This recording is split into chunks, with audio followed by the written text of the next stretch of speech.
Tədbirdə bölmənin sədri akademik İsmail Hacıyev çıxış edərək Naxçıvan biblioqrafiyasının nəşr olunması münasibətilə iştirakçıları təbrik edib, ərsəyə gətirilən kitabın samballı bir töhfə olduğunu söyləyib. Akademik biblioqrafiyanın mükəmməl və professional şəkildə hazırlandığını vurğulayıb, 100 illik dövrü və 10 mindən artıq mənbəni əhatə edən nəşrin Naxçıvanın və Azərbaycanın tarixi, mədəniyyəti haqqında tədqiqat aparan hər kəs üçün vacib elmi mənbə rolu oynayacağını söyləyərək Milli Kitabxananın kollektivini təbrik edib.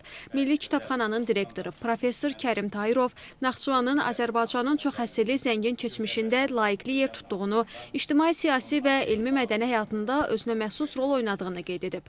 Ölkəmizin bu qədim diyarı haqqında ilk fundamental biblioqrafiya olduğunu, Naxçıvan Muxtar Respublikasının yaradılmasının 100 illik yubileyinin qeyd edilməsi haqqında Azərbaycan Respublikası Prezidentinin sərəncamına müvafiq olaraq nəşr edildiyini diqqətə çatdırıb.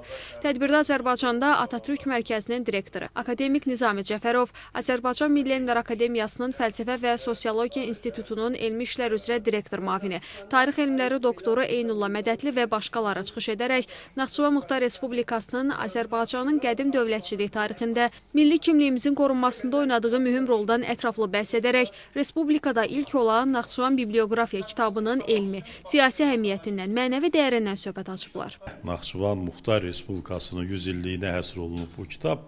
Amma Naxçıvanın ən qədim dövrlərdən tarixi ilə bağlı, mədəniyyəti ilə bağlı, ictimai-siyasi həyatı ilə bağlı çox zəngin məlumatları əks elətdirir.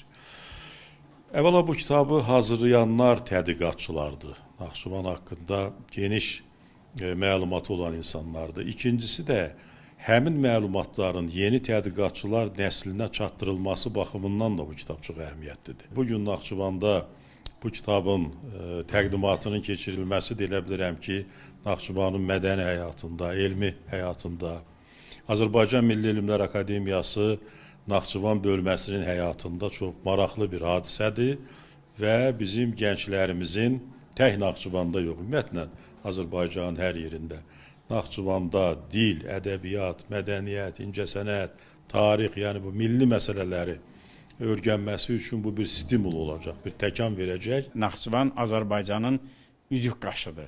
Naxçıvan Azərbaycanın ən öndə gedən, ən qədim diyarlarından biridir. Və bu kitabda bizim 200-ə yaxın biblioqrafiyalarımızın içərisində seçilən bir kitab oldu.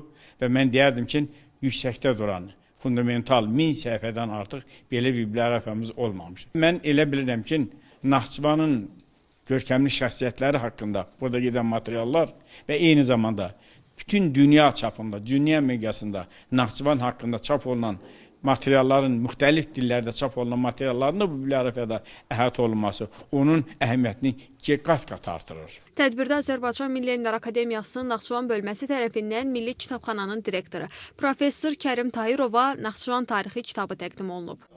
Təşəkkür edirəm. Hafiz Əliyeva, Tərlan İbrahimova, Arzu Sadiqov, NTV Xəbər.